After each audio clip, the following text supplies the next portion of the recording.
Nos dispararon. ¿Usted los vio? Hay heridos en la autopista. Yo los vi, por favor, hagan algo, esos tipos no andan solos. ¿Usted alcanzó a ver con qué tipo de armas disparaban, doctora Aida? Como una cosa larga, como un tubo largo disparaba. Una cosa terrible. Por favor, hagan algo. ¿Ese disparo de la bazuca hizo algún impacto en su vehículo? Fueron varios. Hirieron a gente en la autopista. ¿Usted había sido amenazada en estos días? Terrible. Sí, la oposición, es el precio de la oposición. Nos quieren matar porque somos de la UP. ¿A qué distancia les dispararon, doctora Bella? Sí, cayeron detrás de nosotros. ¿A qué? ¿20, 30 metros aproximadamente? Menos. A unos 10, 5 metros.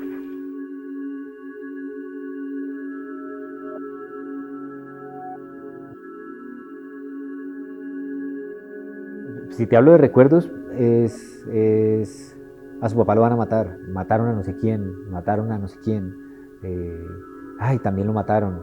En la casa está una señora, ¿sabes quién es esa señora? Esa señora es esposa de no sé quién que mataron hace poco. Esa señora es esposa de no sé quién que lo desaparecieron. Eso es, en términos de recuerdos, es eso, es una gran cantidad de personas alrededor de mi familia asesinadas o desaparecidas perteneciendo al Partido Comunista de la Unión Patriótica.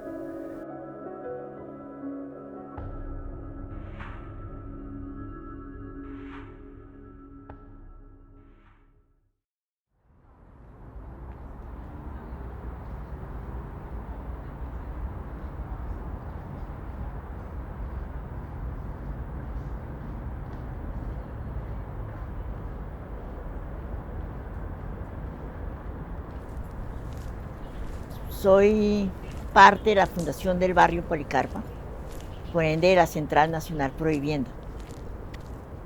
Quiero empezar con esto que, afortunada o desafortunadamente, casi que me ha tocado vivir todas las violencias que este sistema ha tenido contra el pueblo.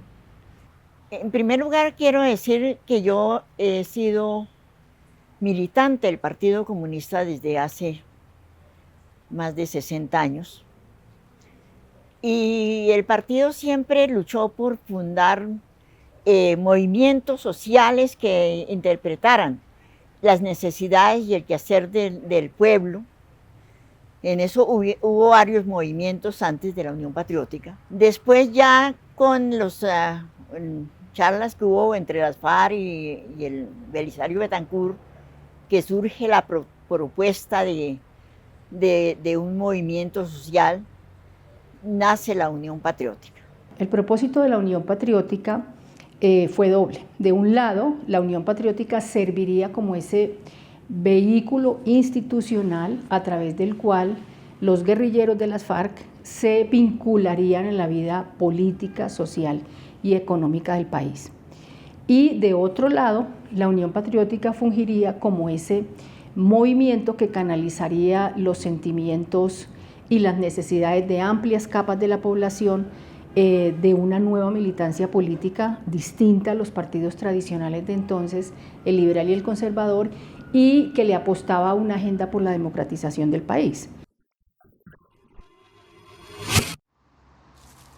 Bueno, mi nombre es Rolando Higuita, soy hijo de Orlando Higuita Rojas, concejal por la Unión Patriótica en el municipio de Barrancabermeja, Santander, asesinado en el año 1989, víctima digna de la Unión Patriótica. Bueno, la muerte de mi papá es una muerte que de entrada consideramos un crimen de Estado.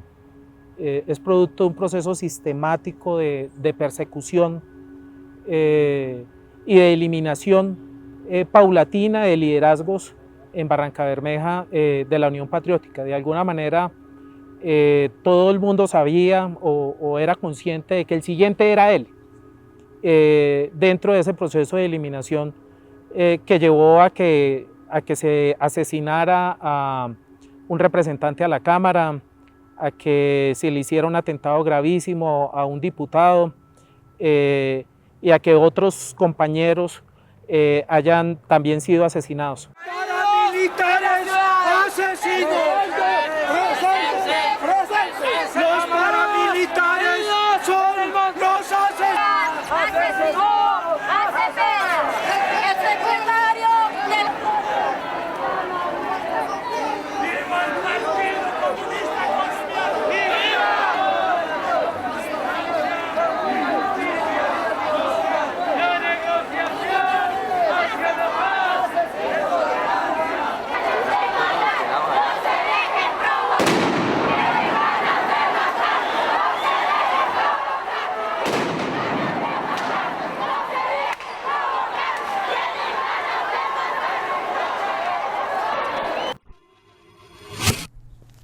digamos que en torno a la Unión Patriótica pues hay un momento o hay una percepción de que hay un movimiento de organización obrero campesino especial de movilización vinculado con las FARC, vinculado con el Partido Comunista, y en el que mi padre ejercía un liderazgo muy fuerte vinculado con o asociado con su compromiso y con su liderazgo previo dentro del partido y dentro de la Juventud Comunista. Le costó muchos muertos, muchas vidas, no solo muchos simpatizantes y militantes, sino varios candidatos a esas alcaldías y consejos y fueron asesinados, pero logró en marzo del 86 una votación histórica para lo que había sido hasta entonces la izquierda colombiana. Decir la Unión Patriótica viene de las FARC, por lo tanto todos los que son de la UP o todos los que votaron por la UP son afines a las FARC o son de las FARC, sino que esas personas eran además factores reales de poder, de poder popular, de poder democrático, y eso no gustó. Y por eso, lamentablemente, tan pronto se eligen estos congresistas, se conoce y se denuncia en el propio Congreso de la República lo que se conoce como el Plan Baile Rojo, que fue un plan que hasta donde nosotros entendemos fue diseñado en altas esferas de poder, entre ellos pues del poder del Estado, del poder militar, en el cual daban la orden de matar a todos los recién elegidos. Y ahora recuerdo que en una audiencia ante la Comisión Interamericana, un agente del Estado le preguntaba a Ida Bella, declarando ante la comisión: doctora Ida, ¿usted tiene las pruebas del Plan Baile Rojo? Y Ida le dijo: no, yo no tengo las pruebas, tengo los muertos que prueban el plan. Vengo desplazado del municipio de Collaima, soy sobreviviente de la Unión Patriótica, fui concejal hace 20 años. Me tocó que salir de este municipio por amenazas de muerte de grupos paramilitares conjuntamente con el DAS. Algunos concejales fueron asesinados, como el compañero Egidio Matoma, un dirigente indígena que fue muerto y descuartizado y su cuerpo arrojado a las aguas del río, al río Magdalena. Fue asesinado también el compañero Yesí Sogamoso en su negocio, ¿sí?, por grupos paramilitares que llamaban en esa época el Rojo Atad. También tuvimos nosotros que salir, todos los compañeros concejales tuvimos que salir allá por esa amenaza y para estar nosotros aquí en Bogotá y estamos vivos porque no hemos vuelto a regresar al territorio, ¿no? Prácticamente en las bordes de las vías de penetraciones, y no solamente en las vías de penetraciones, sino por ahí en los bosques, en los montes, ya empezaron a encontrar bolsas negras prácticamente con cadáveres descuartizados. Entonces, pues eso fue después de que ya nosotros miramos que la amenaza era como mucho más hacia nosotros. ¿Qué hacíamos? Refugiarnos pues prácticamente ya como los animales, en los bosques, en la selva, borde de las lagunas, de las quebradas, algo así.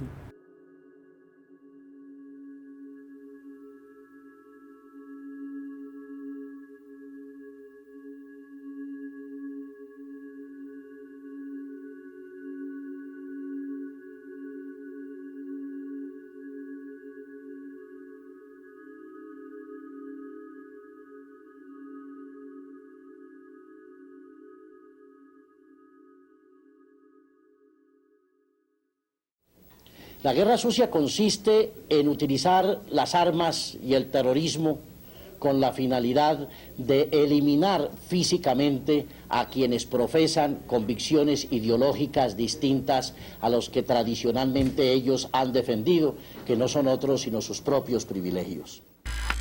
Hay una explicación que se debe al país.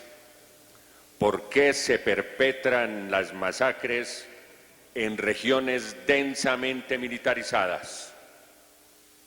Porque a Urabá no le cabe un soldado más, no le cabe un policía más.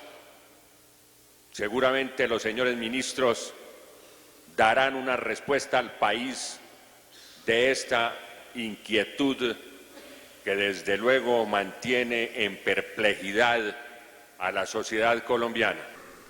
Lo que nos dejó esta violencia es que nos fragmentó, nos volvió una diáspora de personas que reclamábamos cada uno desde nuestras orillas por nuestros muertos.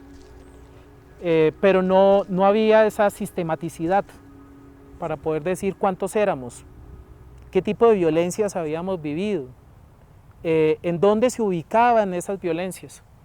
Y allí yo debo reconocer el papel que cumplió Reiniciar en poder sistematizar esto, en poder decirnos, fueron 23 departamentos del país donde sucedió, es decir, casi todo el país hubo violencia contra la Unión Patriótica. Hoy en día debe ser objeto de reflexión el hecho de que la Unión Patriótica haya existido y persistido a pesar de la noticia de asesinatos. Eso en este momento, hoy al año 2023, eso no pasaría nunca.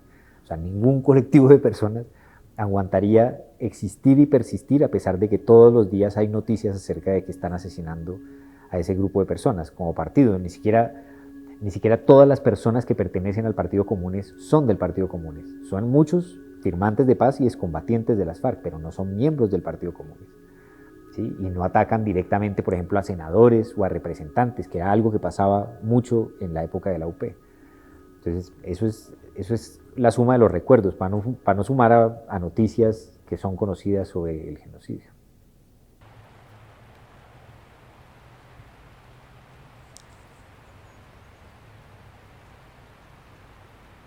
La situación de los desórdenes en el centro de la ciudad continúan. Hace poco se presentaron algunas pedrerías sobre la calle Segunda, también sobre la calle Tercera con carrera décima. Hay numerosos ventanales, especialmente de un banco que queda en toda la esquina de la primera y segunda, de la primera con décima, totalmente destruidos. Tal vez de más perturbación se concentra en la zona del barrio Policarpa Salabarrieta. Hay estrictas órdenes, hablábamos hace pocos minutos con un oficial, de no entrar la policía a este barrio. Este barrio es un bastión comunista de la capital de la República y los agentes de la policía tienen órdenes precisas de no penetrar al barrio Policarpa Salabarrieta. De pronto, no sé, es muy difícil de percibir, pero ahí se escucha la bulla, los gritos, la consigna de los manifestantes que están ubicados aquí en este sector céntrico de la capital de la República. Pero hemos tenido otras informaciones, Edgar. Tantos hechos que a uno se le olvidan esos momentos que vivimos. Lo que más me llama la atención de la grabación es la orden del gobierno de que el ejército no entre a Policarpa. Porque es peligroso. Somos peligrosos.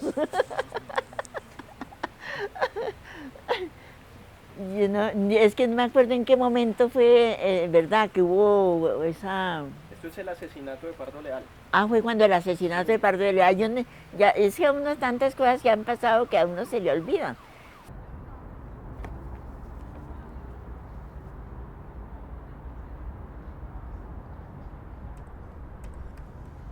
Sí, del 87. Este es la muerte de Sandra Rondón. Unos sicarios lanzan una granada en un bar, en un sitio céntrico. Allí estaba el diputado César Martínez y pierde las piernas. Y ella muere. Este era el alcalde de Barranca en su momento, Rafael Fernández se llama el señor. Y en este video de pronto está hasta mi papá. No me asuste, que me quiebro. Señor presidente, hoy fue asesinado el máximo dirigente del Partido Comunista y senador Manuel Cepeda. Usted fue su amigo. ¿Qué opina de este atentado, sobre todo cuando usted ha empezado un gobierno con mucha voluntad de paz? Bueno, yo lamento este hecho de violencia que en ningún motivo nos va a hacer desfallecer en la búsqueda de la paz que siempre trató de conseguir precisamente una persona demócrata como Manuel Cepeda. Pues resulta que en Colombia no se ha desarrollado la justicia independientemente de poderes muy particulares que hay en nuestra sociedad, de intereses privados, y al lado de esa inexistencia de la justicia como un poder en la sociedad nuestra, pues está el hecho de que la sociedad ha seguido profundizando sus desigualdades.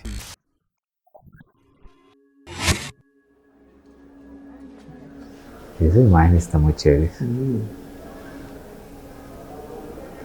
Impresionante. Es la cédula de paro. ¿Conoces, identificas de pronto algún líder? No, eso de atrás no, ahí está Gilberto Videla, sí. Sí, no, Gilberto sí. Y la cédula, pero la cédula de los años 50. O sea, espectacular ver esos archivos. Mira esa cédula. Como a este país siempre se le ha gobernado en base a mentiras, a engaños y pensando que todos los colombianos somos unos pendejos, ahí están los resultados de la mentira del gobierno y de la Federación Nacional de Cafeteros.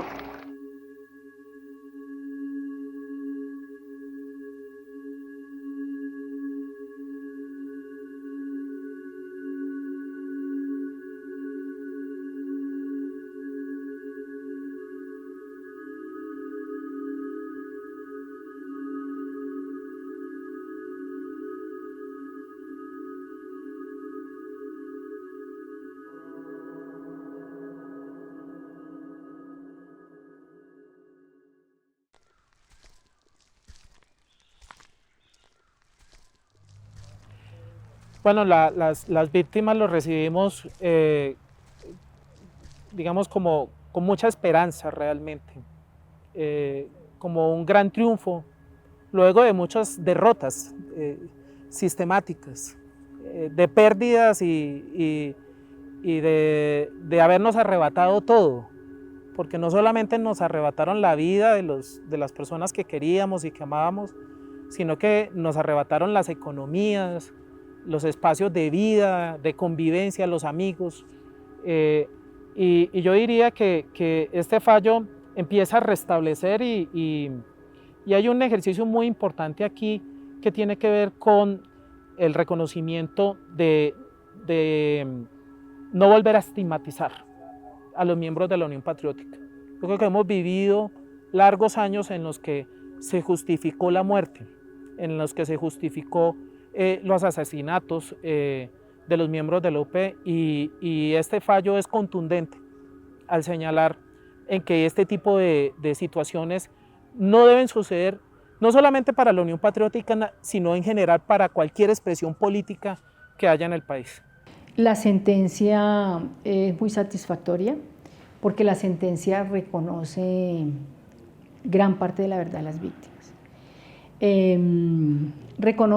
Lo primero que reconoce es que estos no fueron hechos aislados, que lo que se buscó atacar con la violencia contra la Unión Patriótica fue la identidad política, la militancia en el partido político Unión Patriótica, y eso es muy importante, porque escuchamos durante años y años que el Estado colombiano decía que sí habían matado a algunos militantes de la UP, pero que no había, digamos, una acción decidida que atacara esa identidad política.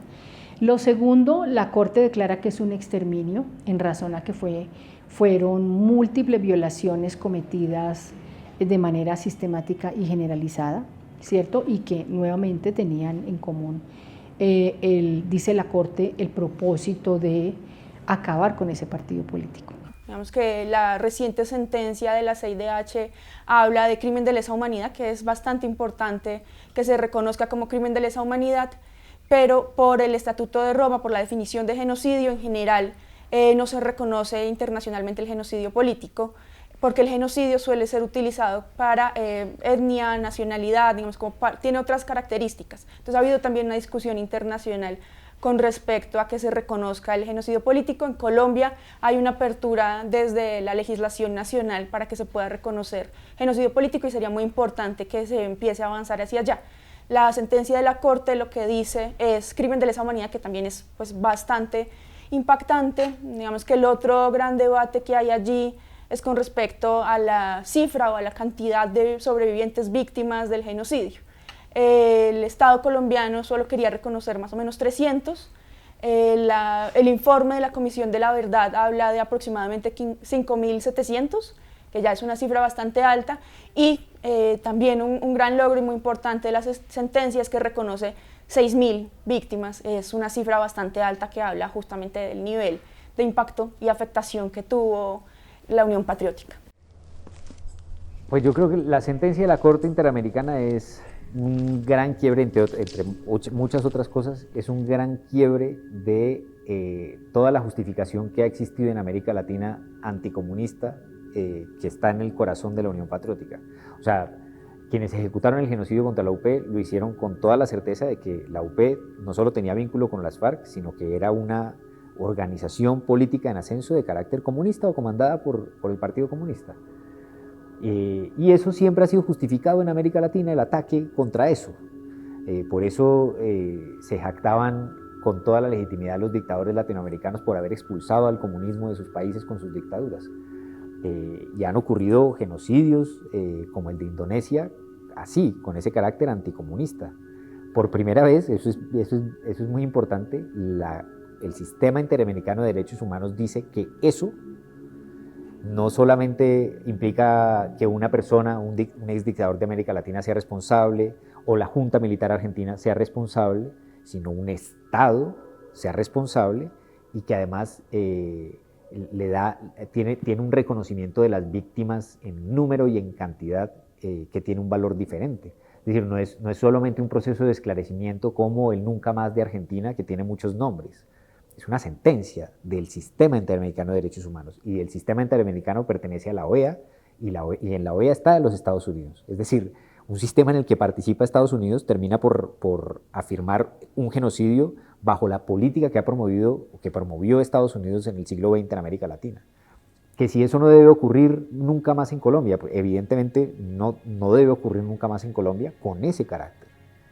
Y es ahí en donde las preguntas se ponen difíciles, porque digamos que la afirmación abstracta acerca de que en Colombia no deben ocurrir violaciones a derechos humanos a personas que piensan diferente es algo que todos compartimos. La afirmación concreta que dice que en Colombia no deben ocurrir violaciones a los derechos humanos o asesinatos contra personas comunistas es algo que no todas las personas comparten. Y no solo no todas las personas comparten, sino que algunas personas en la política aún consideran legítimo y lo expresan legítimamente la idea de que si sobre una persona se comprueba ese carácter, es una persona exterminable o eliminable. Hasta curioso, o sea, el candidato Petro hace una campaña en la que aclara, y porque no tiene ningún problema en aclarar, que él no tiene ese carácter, para decir, no soy eliminable, pero aquí sigue siendo así, sigue siendo un poco como, es decir, sigue habiendo un manto de legitimidad sobre esa clase de política, y ahí me parece que es el asunto, que es uno de los asuntos por resolver en Colombia.